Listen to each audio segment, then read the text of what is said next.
오늘 은혜 받으실 하나님의 말씀은 출애굽기 40장 36절에서 38절, 레위기 8장 7절에서 8절, 20장 26절 말씀입니다. 다 같이 합독하시겠습니다.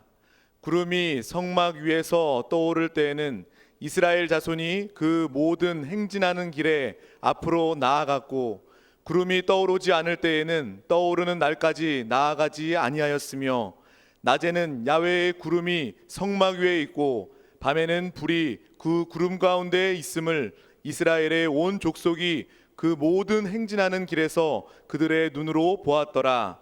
아론에게 속옷을 입히며 띠를 띄우고 겉옷을 입히며 에봇을 걸쳐 입히고 에봇의 장식띠를 띄어서 에봇을 몸에 메고 흉패를 붙이고 흉패에 우림과 둠밈을 넣고, 너희는 나에게 거룩할지어다. 이는 나 야훼가 거룩하고 내가 또 너희를 나의 소유로 삼으려고 너희를 만민 중에서 구별하였음이니라. 자, 오늘은 출애굽기 40장에 있는 말씀을 가지고 축복의 땅을 점령하기 위한 하나님의 통치의 원리, 이란 제목으로 말씀을 나누겠습니다. 우리는 지금 하나님이 우리에게 주신 축복의 땅을 어떻게 점령하는가, 우리가 그 축복의 땅을 점령하기 위해서는 우리 그리스도를 점진적으로 깊이 누릴 필요가 있다. 그래서 가장 기초적인 것은 바로 우리 그리스도를, 바로 하나님의 어린 양으로 우리를 구속하신 어린 양의 피와 구속으로 체험해야 될 것이다. 그것을 넘어서 이제 우리 그리스도를 하늘에 속한 하늘의 만나라, 또 깨어진 반석에서 흘러나오는 생수 성령으로도 체험해야 된다. 그뿐만 아니라 그분을 법궤로 체험한다는 것은 바로 그리스도 안에 있는 그 생명의 법을 체험해야 된다. 그리고 그분을 성막으로 체험해야 된다, 이렇게 또 말씀드렸죠. 성막은 바로 우리 교회 생활을 통해서 바로 우리가 그분을 깊이 알 필요가 있다. 그리고 나서 우리는 그 성막 교회 생활을 깊이 들어오기 위해선, 하나님을 깊이 누리기 위해선 순간순간 그리스도를 적어도 5가지 제물로 체험하고 그리스도를 우리의 대제사장으로 체험해야 된다, 이런 말씀을 쭉 나눴습니다. 근데 이러한 축복의 땅을 누리는 것은 사실 개인적으로 그 축복의 땅을 점령하지 못하죠. 이스라엘이 전체가, 이스라엘 백성이 바로 단체적으로 하나가 될 때 그 축복의 땅을 들어갈 수 있습니다.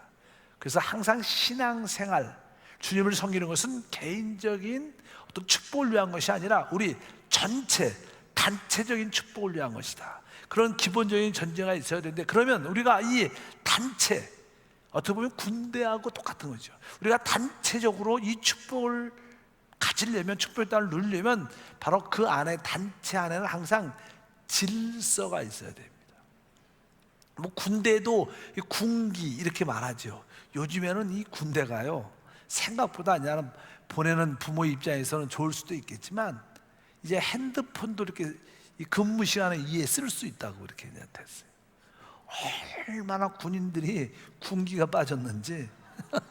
그러면서 이 나라를 확실하게 지켜야 되는데, 이 국가가 안보가 참 중요하죠. 왜? 안보는 우리의 생명과 관련되어 있어요.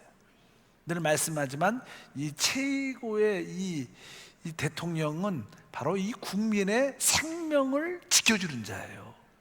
그것이 뭐예요? 안보하고 관련되어 있는 거야. 안보하고. 그 다음에 이제 하나 잘 살 수 있도록 경제와 관련되어 있죠. 그래서 그냥 제가 한번 이게 군인에 대한 이야기를 쭉 들었는데, 요즘에 군인들이 너무 군기 질서가 없다는 거예요. 왜? 그래서 오후 되면 애들이 뭐래요? 핸드폰 가지면 여러분 뭐예요? 우리 학생들 게임해, 게임. 그래서 애들이 게임을 그렇게, 애들이 아니고 군인들이죠. 군인들이 그렇게 게임을 하고, 그 다음에 또 그 핸드폰 안에 뭐가 있어요? 거기 무슨 노름 같은 거, 뭐죠? 그런 게만, 사양성 그런 게 많으니까 막 그런 걸 해갖고 군인들이 빛이 많아갖고 그냥 그거 큰 사건이에요. 지금 심각한 그런 사건이 있어요. 우리가 어쩌든 영적인 전쟁을 수행해야 되는데, 어쩌든지 하나님의 축복의 땅은 단체적으로 들어가야 돼요. 그리고 거기 안에는, 단체 안에는 질서가 있어야 된다. 질서가 참 중요해요. 만약에 우리가 어떤 질서를 갖지 못하면 우리는 결국 사단한테 붙잡히게 되고 사단에게 이용당하고 실패하게 된다는 것을 분명히 알아야 돼요. 그래서 교회 안에도 영적으로 뭐가 있어야 돼요? 영적인 질서가 있어야 돼요. 그래서 교회 안에도 영적인 권위에 따라서 아주 은혜 가운데 사랑으로 하나가 되는 그런 모습이 있어야 우리가 그 축복의 땅에 확실하게 들어갈 수 있는 줄 믿습니다. 그렇다면 이제 우리가 단체적으로 그런 질서 가운데 하나님 축복을 누려야 되는데, 거기서 중요한 요소가 무엇이냐면 어떻게 우리가 하나님을 따라 움직이고 하나님의 인도를 받고 하나님과 하나 될 수 있는가? 그것은 바로 다른 내용이 아니라 하나님의 함께 하심이 우리에게 필요하다는 거예요. 그래서 이 이스라엘 백성들이 단체적으로 하나님의 인도를 받아야 되는데 어떻게 행진하고 어떻게 전진해서 그 축복의 땅을 가질 수 있는가? 그 중에 주된 내용이 오늘 나옵니다. 그 첫 번째, 하나님의 축복의 땅을 얻기 위한 하나님의 통치하는 그 기본적인 원리, 어떤 요소가 있는데 그 첫 번째 요소는 바로 하나님의 임재입니다. 따라할까요? 하나님의 임재. 이제 알다시피 하나님의 성막이 이렇게 완성이 되고 나서 이제 거기 하나님의 영광이 충만하게 임재했죠. 그리고 나서 이스라엘 백성들은 어떻게 그들이 움직일 수 있는가? 출애굽기에 거기 답이 나오죠. 낮에는 구름 기둥, 밤에는 불 기둥. 그래서 낮에 구름 기둥이 이렇게 움직였을 때 그들은 바로 다 같이 이 성막을 거두고 같이 그 구름 기둥을 따라 그들이 전진하고, 또 구름 기둥이 멈추면 그들도 멈추고, 밤에는 불 기둥이 그들을 지키고 있었다, 지켜줬다, 이런 말씀이 기록되어 있습니다. 다시 한번 출애굽기 40장 읽어보면 구름이 성막 위에 떠오를 때에는 이스라엘 자손이 모든 행진하는 길에 앞으로 나아갔고, 구름이 떠오르지 않을 때에는 떠오르는 날까지 나아가지 아니하였으며, 낮에는 야외의 구름이 성막 위에 있고 밤에는 불이 그 구름 가운데 있음을 이스라엘 온 족속이 그 모든 행진하는 길에서 그들의 눈으로 보았더라. 그러니까 하나님이 우리를 통치하고 우리를 이끌어가는 가장 기본 원칙, 우리가 하나님의 인도를 받는 가장 기본적인 원칙은 오늘 말씀해 보니까 구름 기둥과 불 기둥이었다는 거예요. 그러면 이 구름 기둥과 불 기둥이 무엇이냐? 그것은 쉬운 말로, 요즘의 말로 말하면 하나님의 임재가 있어야 되는 거예요. 따라할까요? 아까 했죠? 하나님의 임재. 하나님의 임재가 있어야 그것이 합당한 주님을 따르는 길이 된다. 근데 하나님의 임재가 무엇일까? 일제로 저는 이 출애굽기 33장에 보면 모세가 이제 하나님께 말씀을 하죠. 하나님이 우리에게 그 축복 땅을 주셨는데 그 축복의 땅을 주실 때 우리만 가지 않고 주님이 함께 하셔야 됩니다. 그렇지 않으면 우리 가지 않겠습니다. 이런 이야기를 모세가, 왜? 모세는 하나님을 확실히 아는 사람이죠. 그렇기 때문에 그런 이야기를 쭉 하니까 하나님이 대답을 모세에게 이렇게 했어요. 33장 14절과 15절 읽어보니까 야훼께서 이르시되 내가 친히 가리라. 내가 친히 가겠다. 내가 너희를 쉬게 하리라. 모세가 야훼께 이르되 주께서 친히 가지 아니하시거든 우리를 이곳으로 올려보내지 마시옵소서. 이게 축복의 땅으로 주님이 친히 가지 아니하면 우리를 그 땅으로, 축복의 땅으로 인도하지 마십시오. 주님이 함께 하셔야 됩니다. 주님이 친히 가리라. 그래서 주님께서 그 모세의 말 듣고 내가 친히 가겠다. 근데 여기서 내가 친히 가겠다, 이 말은 되게 중요한 단어입니다. 이 단어가 어떤 뜻이냐면 임재란 뜻이에요. 임재. 여러분, 이게 무슨 내가 간다는 말과 내 임재가 함께 한다는 말은 많은 차이가 있다고 보통 말을 합니다. 내가 간다, 내 임재가 함께 한다, 이 단어는 똑같은 단어 같지만 많은 차이가 있다는 거예요. 사실은 선교지에서 이제 우리 선교사님들과 함께 옛날이죠. 선교사들과 함께 어떤 지역으로 이 선교 사역을 갈 때, 어떤 교회를 방문할 때 모든 사역자들이 서로 이게 마음이 맞지 않을 때도 있어요. 또 이게 같은 동역, 우리 여의도 순복음 선교사지만 여의도 순복음 총회라고 있습니다. 러시아 총회, 제가 총회장 했을 때도 이 선교사들이 같이, 옛날에는 막 17명, 이 선교사들 12명까지 있었어요. 그래서 같이 모여서 어떤 총회를 하든지 어떤 사역을 위해서 같이 어딜 갈 때 꼭 그 중에 두 사람은 우리와 함께 하지 않아. 우리 생각도 선교의 방향도 달라. 그래서 총회에 같이 다 모였어.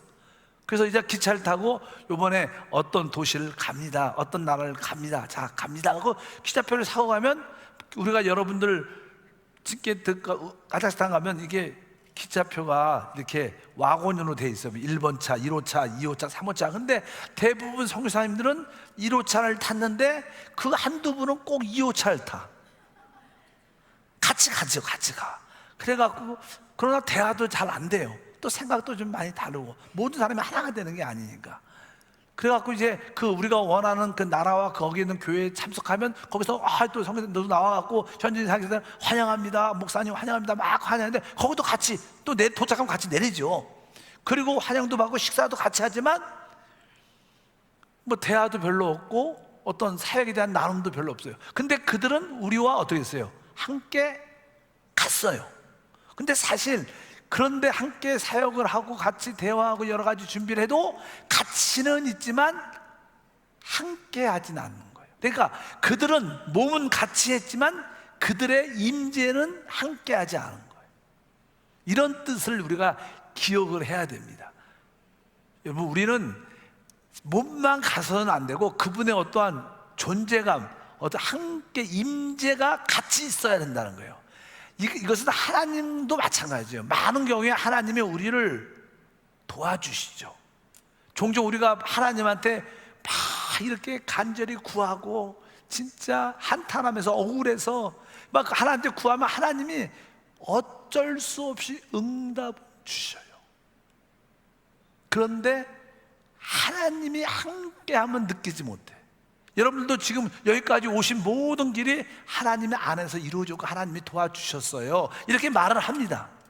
그런데 하나님이 지금까지 나를 도와주셨지만 하나님의 그 임재, 하나님의 그 기쁨의 마음을 느끼지 못할 때가 많다는 거예요. 많은 사람들은 기도만 응답받으면 되지 이런 생각을 많이 갖지만, 기도를 응답받는 것과 나에게 지금 하나님의 임재, 함께 하심을 느끼는, 하나님의 기쁨의 얼굴을 보고 기뻐하는 그거와는 또 하나의 별개라는 거. 여기서는 아까 내가 친히 간다는 뜻은 내가 너와 임재하겠다는 뜻이에요. 많은 경우에 하나님이 함께 하시지만 그분의 임재를 느끼지 못하는 경우도 실제로 많아요. 그러니까 우리가 신앙생활 때 하나님을 섬길 때 중요한 것이 무엇이냐? 하나님의 임재가 있어야 돼요. 하나님의 임재가 우리의 최고의 통치받는 원리고 인도받는 원리라는 거예요. 우리가 어떤 일을 할 때 임재 없이, 감동 없이, 기쁨 없이 많은 봉사를 합니다. 그런 것은 참된 것이 아니란 뜻을 여기서 말하는 거예요. 모세는 말합니다. 하나님이 우리에게 주신 그 축복의 땅에 우리가 올라갈 때 하나님이 순간순간 임재해 주셔야 됩니다. 그렇지 않으면 나는 가지 않겠습니다, 우리 올라가지 않겠습니다, 이런 뜻으로 말하는 거예요. 여러분도 말하는 거예요. 내가 그 땅을 얻고 안 얻고가 중요한 게 아니라 하나님의 임재가 있는 것이 중요한 거예요. 하나님도 많은 경우에 우리에게 응답하십니다. 여러분, 부모 입장도 많아요. 어떤 부모들은 자녀들이 뭘 달랠 때 안 줄 수가 없어. 근데 이뻐서 주는 게 아니야, 기뻐서 주는 게 아니야. 주긴 줘. 근데 부모님도 도와는 주지만 그 부모님의 기쁨, 그 임재, 사랑의 마음은 그들에게 있지 않아요. 우리는 선물을 받은 거, 기도 응답 받은 것으로 만족해서는 안 되는 거예요. 우리에게 필요한 것은 뭐예요? 하나님의 임재가 필요해요. 그래서 여러분이 분명히 하나님이 나를 통치하고 나를 이끌어갈 때 내가 하나님의 임재가 참 중요한 거구나. 어쩌든지 우리가 찬양을 하든 기도를 하든 예배를 하든 거기에 하나님의 기름 부음의 임재가 우리 안에 있어. 우리가 기뻐 감격이 있어야 되고, 그리고 우리가 영적으로 주님의 기뻐하는 그 얼굴을 볼 수 있어야 돼. 많은 사람들이 하나님을 섬긴다고 말하지만 많은 경우에 하나님의 얼굴을 보지 않아요. 그분이 이렇게 인상이 이렇게 길게 찌그러졌는지 관심 없어요. 그냥 물건만 얻으면 돼, 기도 응답만 받으면 돼. 그게 합당치 않다는 것은, 거기에는 참된 축복이 있지 않다. 그래서 하나님의 통치의 원리는 우리가 하나님의 임재하심이다. 그래서 주님이 우리에게 응답해 주는 것과 그분이 우리에게 임재하고 있는 것은 다른 거예요. 아까 어떤 선교 사역을 할 때 어떤 다른 한 선교사님은 우리하고 같이 갔어요. 같이 출발하고 같이 도착하고 같이 환영을 받았지만 그분은 사실 우리와 함께 임재함을 느끼지 않았어요. 그분은 같이 있었어요. 그러나 이 모든 사역의 기쁨으로 모든 일에 참여하지 않았어요. 몸은 갔어요. 그러니까 하나님이 우리와 함께 가는 것과 하나님의 임재가 있는 것은 다른 거예요. 왜? 우리는 하나님의 자녀이기 때문에 하나님이 우리와 함께 하셔요. 근데 같이 가시지만 하나님의 임재라는 단어도 여러분들이 꼭 기억하시길 주님으로 축복합니다. 이런 것은 우리가 기도의 체험에 많이 이렇게 느낄 수 있죠. 어떤 기도로 응답받을 때 하나님이 주시긴 주셨지만 하나님의 그 주신 우리 안에 감동과 임재가 부족한 경우가 많이 있다. 그래서 그런 차이점을 한번, 그래서 여러분들은 모든 곳에 하나님의 임재를 사모하는 성도가 되기를 주님으로 축복합니다. 기도할 때마다 저는 어떤 기도 응답 받은 것보다 하나님의 임재가 훨씬 더 필요합니다. 하나님 나와 늘 함께 하소서. 내가 함께함을 알게 하시고 하나님이 기뻐하는 그 기쁨의 얼굴을 내가 볼 수 있도록 은혜를 더하여 주시옵소서. 그것이 진정한 우리의 신앙생활이다. 그 이스라엘 백성들은 보면 하나님의 그 임재를 봤죠. 어디서? 그 광야에서 성막 위에 구름 기둥이 이렇게 떠올라서 움직일 때 그들은 하나님의 그 임재 함께 하시면, 또 그 구름 기둥이 멈추면 그들도 멈췄어요. 그러면 우리의 임재는 뭐예요? 하나님은 어떻게 우리를 이끌어 주시냐? 임재하시냐? 구름 기둥과 뭐로? 불 기둥으로 인도한다. 그러면 이 구름 기둥은 무엇인가? 구름 기둥은 보통 그냥 구름하면 우리가 그냥 성령을 상징하죠. 그러니까 우리가 성령으로 충만하면요 하나님의 임재를 느낍니다. 믿으시면 아멘. 우리 교회가 맨날 성령 충만하라, 성령 충만합시다. 왜 이런 이야기를 해요? 여러분들이 진짜로 성령으로 충만하면 하나님이 나와 함께함에 감동과 감격이 있어요. 그게 뭐예요? 하나님의 역사하심이죠. 여러분 모두가 성령 충만하시기를 축복합니다. 왜? 성령 충만할 때 바로 성령의 구름이 우리와 함께하기 때문에 내가 하나님이 나와 함께하구나, 이것을 이렇게 감동과 뜨거운 은혜가 임하게 돼요. 그래서 여러분들이 이 구름 기둥은 성령 충만을 말하는구나. 내가 성령 안에 있을 때 하나님 임재를 당연하게 느낄 수밖에 없다는 거예요. 믿으시면 오늘도 성령이 충만한 사람들은 찬양을 해도 기쁨이 있고 자유함이 있고 해방이 있어요. 그러나 성령이 없으면 그런 느낌이 별로 없죠. 근데 이제는 두 번째는 이제 밤에는 뭐예요? 불기둥이라고 말씀합니다. 이 불기둥이 무엇이냐? 여러분들이 그것을 꼭 기억하셔야 돼요.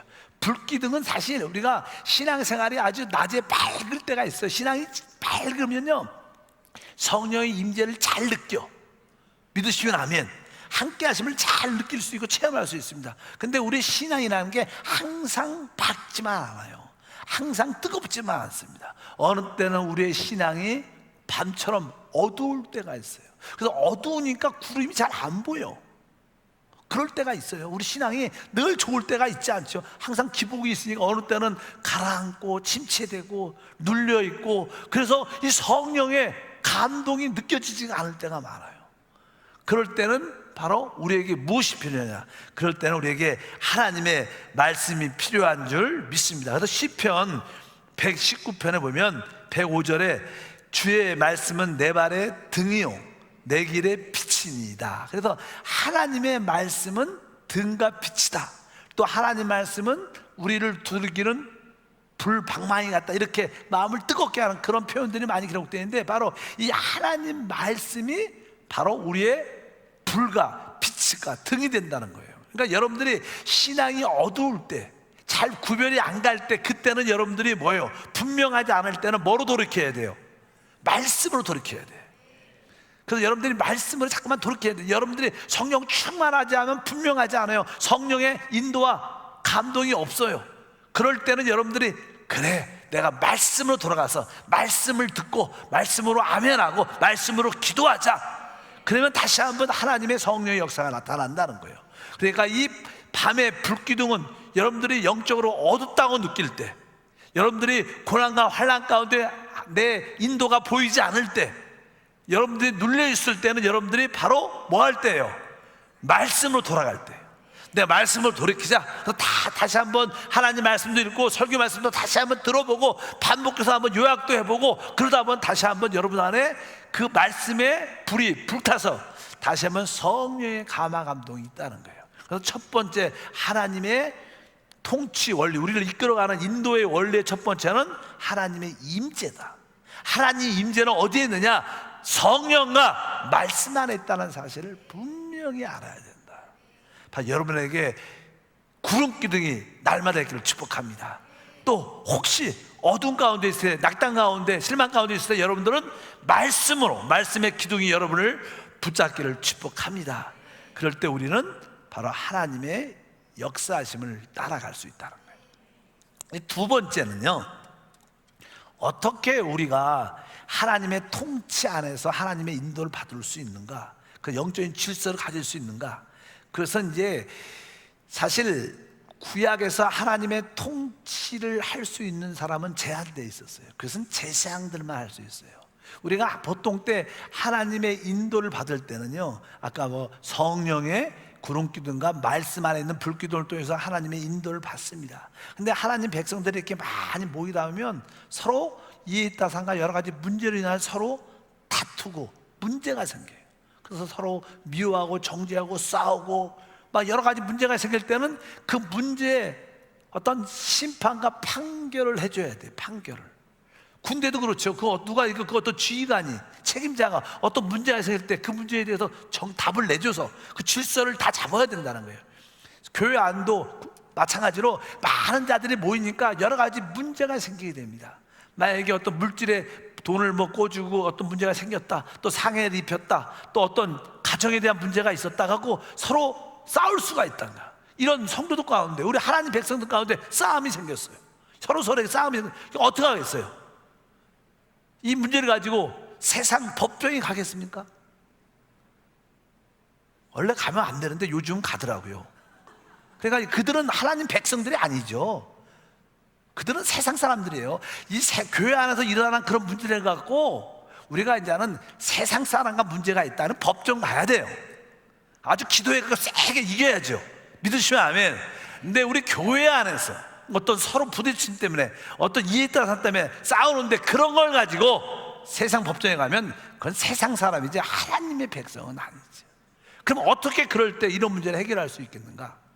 바로 그것은 바로 제사장들이 그 문제를 해결할 수 있다고 말씀을 합니다. 근데 성경에 이제는 그 구약의 그런 사건일 때 그런 문제를 어떻게 해결하는가? 바로 하나님 나라 안에 있는 하나님의 법정이 있는데, 그것은 제사장이 그런 문제를 해결해야 되는데, 제사장이라는 사람은 어떤 사람입니까? 항상 하나님과 교통하는 사람이에요. 기도하는 사람. 하나님과 늘 기도하고 하나님과 교제합니다. 그러니까 뭐가 있어요? 성령의 기름 부음이 있죠. 성령의 인도가 있네요, 그런 분들한테. 그리고 그들에게 한 가지 더 있는데, 오늘 나는 레위기 8장 7절과 8절 말씀에 읽으면 이렇게 써 있습니다.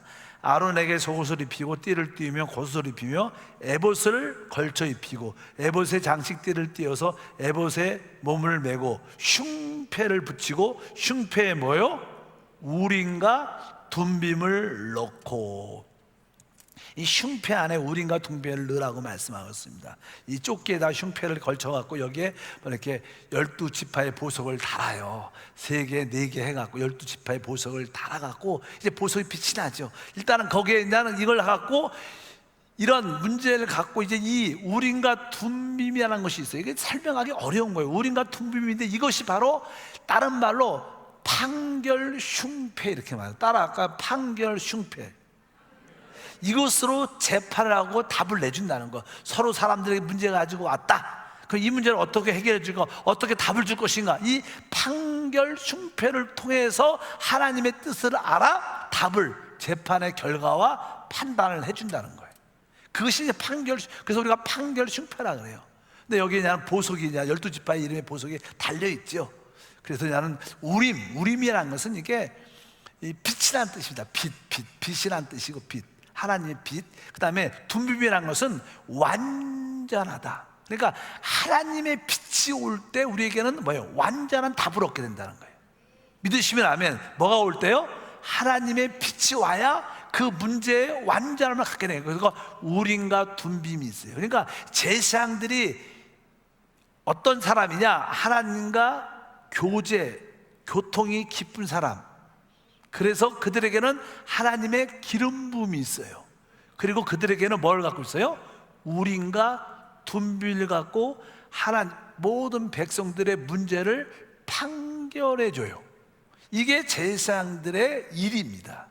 그래서 그냥 구약에 이스라엘 백성들이 드디어 어디를 가요? 이 축복의 땅에 들어가서 믿음으로 여리고성을 무너뜨립니다.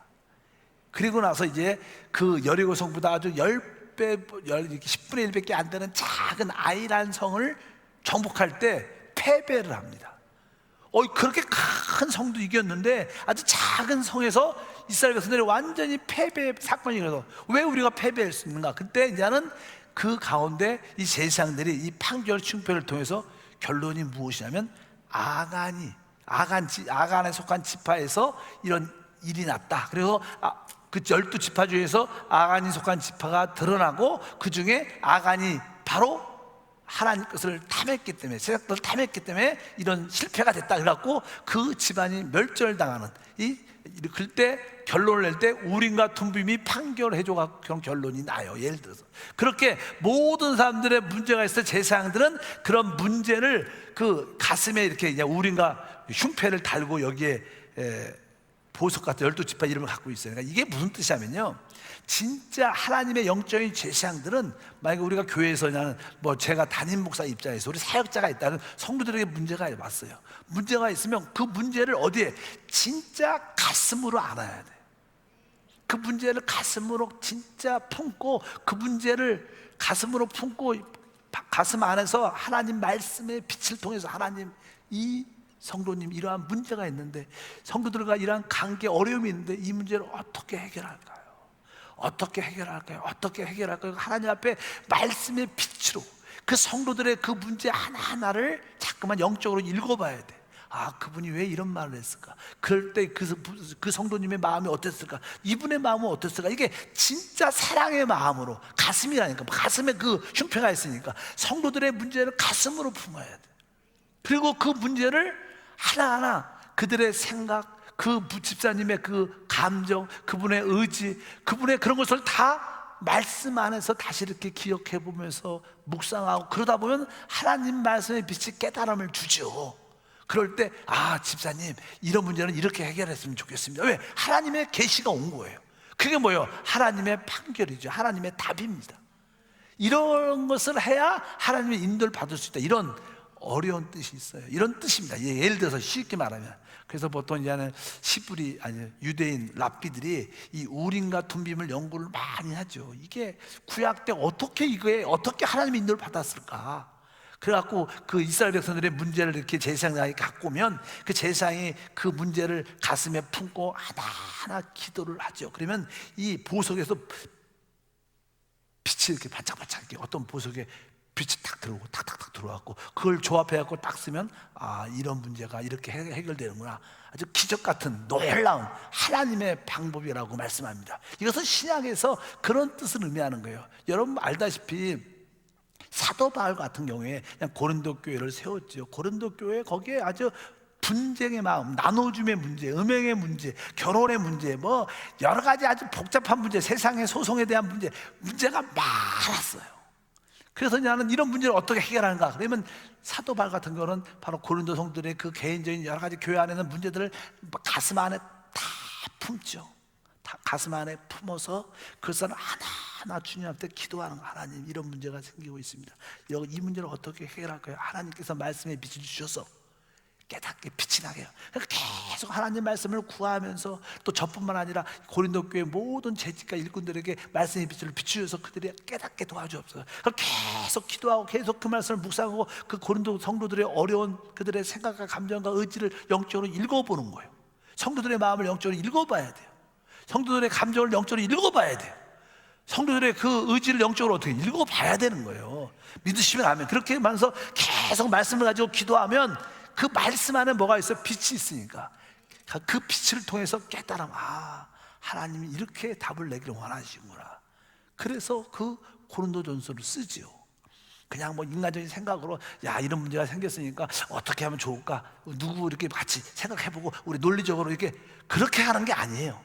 그래서 세상에서 하는 법이고, 바로 제사장들은, 영적인 제사장들은 그렇게 성도들의 문제 어려움들을 가슴에 품고 말씀의 빛을 비춰서 계속 묵상하면서 기도하고 그들의 혼을, 마음을, 생각들을, 양심들을 자꾸만 읽어내는 그런 마음을 가질 때 우리의 영적인 우리가 우린과 둠빔의 빛이 들어와서 그 답을 알게 돼. 그래서 고린도 전서를 쓰면서 바로 고린도 성도들이요, 이런 문제가 있을 때 이렇게 하셔야 됩니다. 이런 법적인 문제 이렇게 해결하셔야 됩니다. 이러한 부활에 대한 의문들은 이렇게 해결하셔야 됩니다. 그래서 하나하나 그런 문제를 해결해 주죠. 믿으시면 아멘. 바로 이것이 뭐예요? 하나님의 통치하는 법이, 원리라는 거예요. 교회를 이끌어갈 때도 우리 사역자들은 특별히 그래야 돼요. 저도 그렇고 우리 모든 사역자들은, 우리 지역장들은 적어도 성도들을 다룰 때 이런 깊은 사랑이 있어야 돼. 그들의 문제가 있을 때마다 진짜 그 문제를 가슴에 품어요. 하나님 앞에 나오고 하나하나 말씀의 빛을 달라고 기도하고, 또 그 문제에 인하여 아파하는 그 마음과 생각과 감정과 의지를 영적으로 읽어보면서 하나님 어떻게 할까 기도하면 하나님이 빛을 주고 깨달음을 주셔서 판결해 주셔서 그들의 문제를 해결해 주는 그런 역사가 바로 하나님이 행하시는 통치의 원리다. 이런 것을 우리가 조금은 기억해 볼 줄 믿습니다. 이게 되게 중요한 거죠. 사실은 우리가 구약에 하나님께서 통치의 방법이니까, 또 신약에서도 그런 똑같은 사도 바울도, 또 다른 사도들도 이러한 방법을 통해서 바로 하나님의 역사를 이루겠다. 그래서 여러분들도 같이, 우리 재직들은 우리 교사들은 또 어린 친구들에게 또 여러 가지 문제들을 그렇게 품을 수 있을 때 하나님의 은혜와 축복이 우리 가운데 함께 할 줄 믿습니다. 그래서 이 기본적인 하나님의 통치는 구름 기둥과 불 기둥에는 하나님의 인도가 있죠. 하나님의 인도는 하나님의 임재가 답이고, 또 이제 하나님 많은 단체적인 군대 같은 많은 이스라엘 백성들에게 서로의 문제가 많았을 때 그 문제에 대한 어떠한 판결, 심판, 이런 징계는 바로 우림과 둠빔을 통해서 답을 주셨다. 그래서 우리가 이러한 모습을, 근데 여러분들은 뭐예요? 영적인, 우리는 다 제사장들이에요. 믿으시면 아멘. 우리는 다 제사장이니까 항상 우리에게도 이 우림과 둠빔을 갖고 있어야 돼요. 그래서 일단은 가슴에 모든 성도들, 가까운 사람들, 봉사하는 자들의 서로의 문제를 가슴에 품고 진짜 기도해 줘야 돼요. 하나님 말씀에 통하여 빛을 주시옵소서. 이 문제에 대한 말씀을 주시옵소서. 깨달음을 주시옵소서.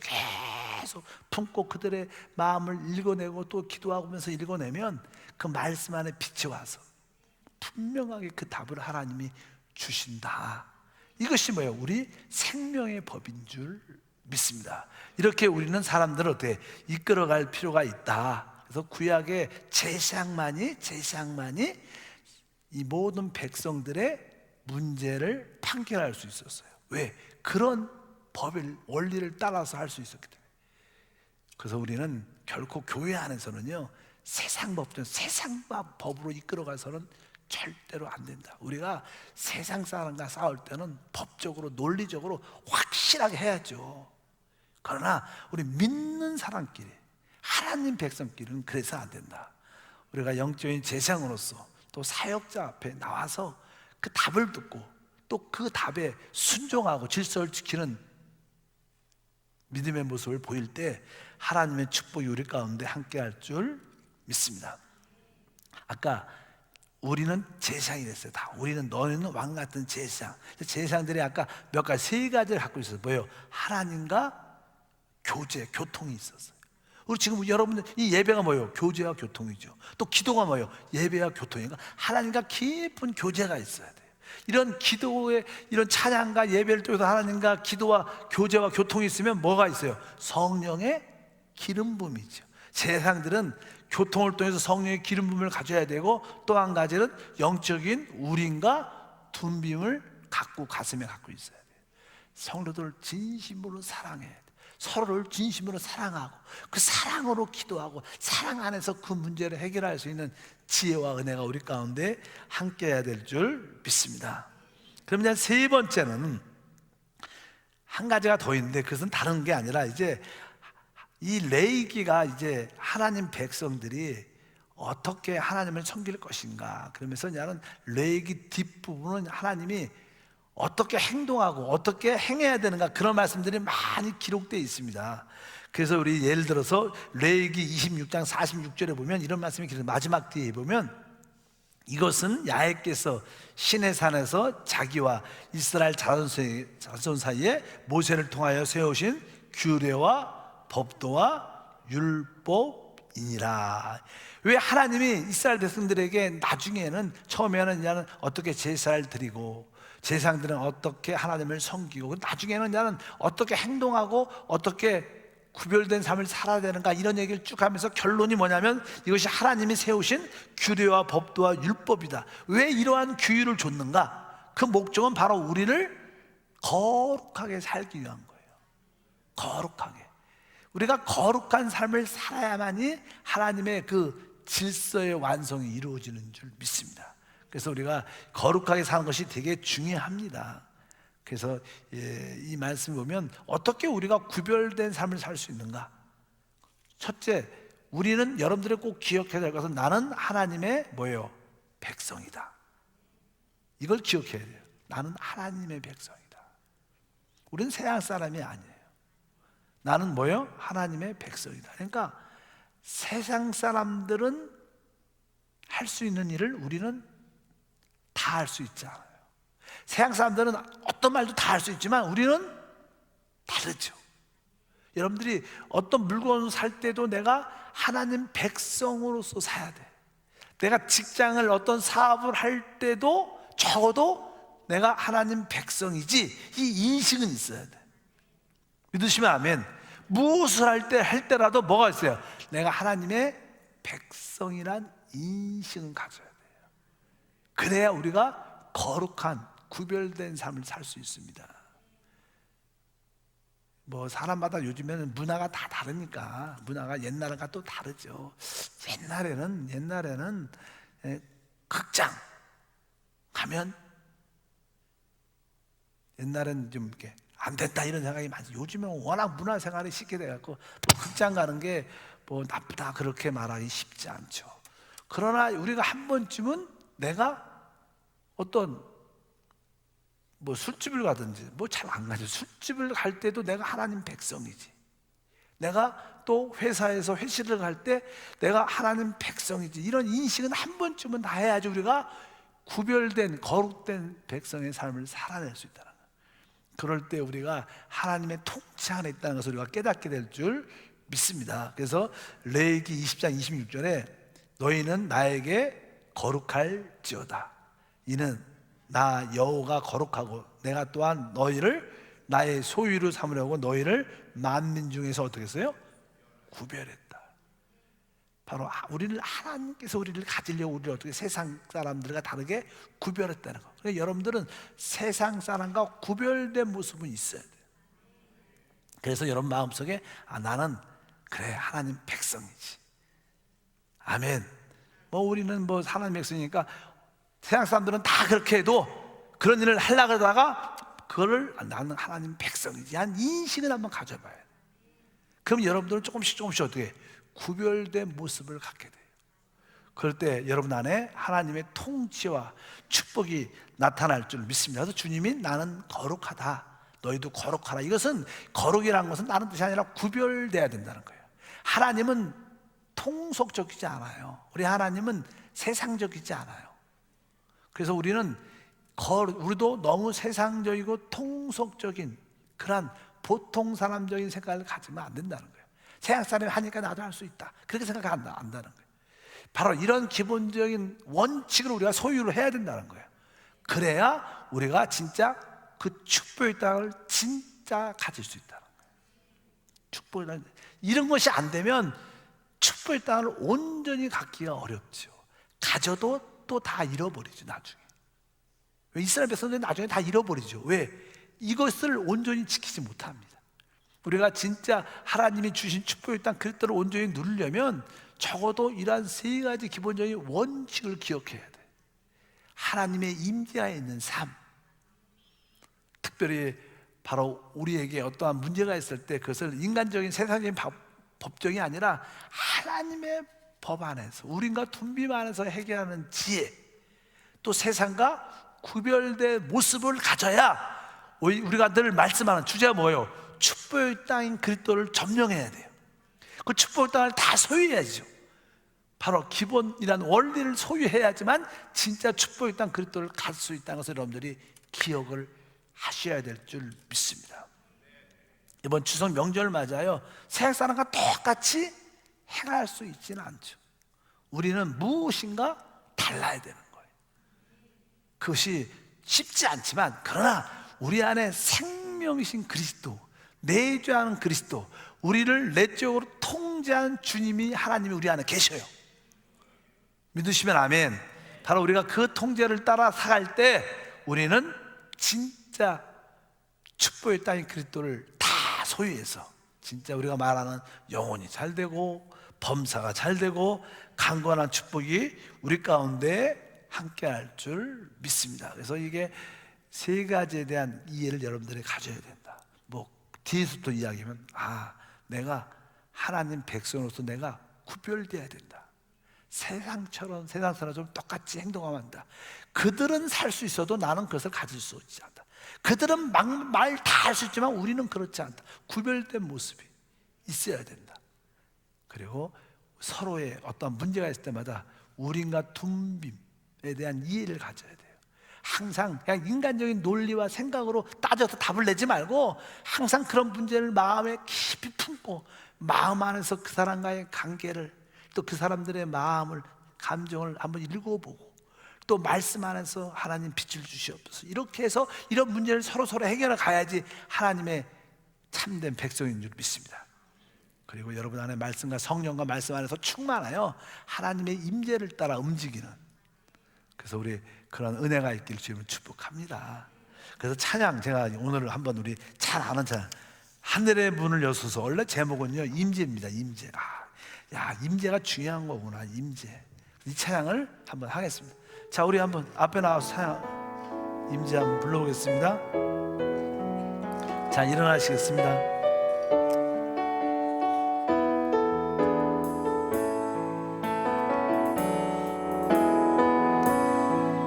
하늘의 문을 여소서, 이곳을 주목하소서. 주를 향한 노래가 꺼지지 않으니 하늘에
기억하셔야 됩니다. 우리에게 참된 하나님의 인도받는 방법은 하나님의 임재입니다. 하나님 날 도와주셨어, 나 기도 응답 받았어, 이걸로 끝나면 안 되는 거예요. 그분이 우리에게 많은 것을 주시죠. 근데 여러분들의 그 응답을 받을 때, 도움을 받을 때, 도움 받은 거로 끝나면 나에게 기쁨과 행복과 하나님의 임재가 있어야 되고, 그분이 웃으시는 그 얼굴이 우리 눈앞에 선해야 돼요.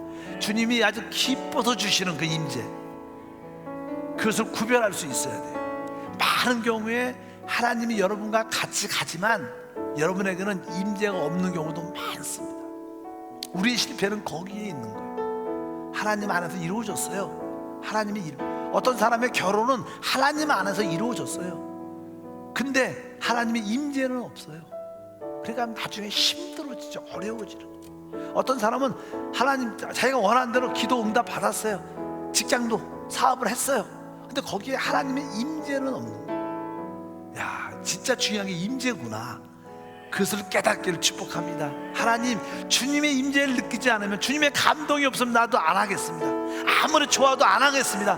나는 주님의 임재가 필요합니다. 그런 마음으로 다시 한번 찬양 부르고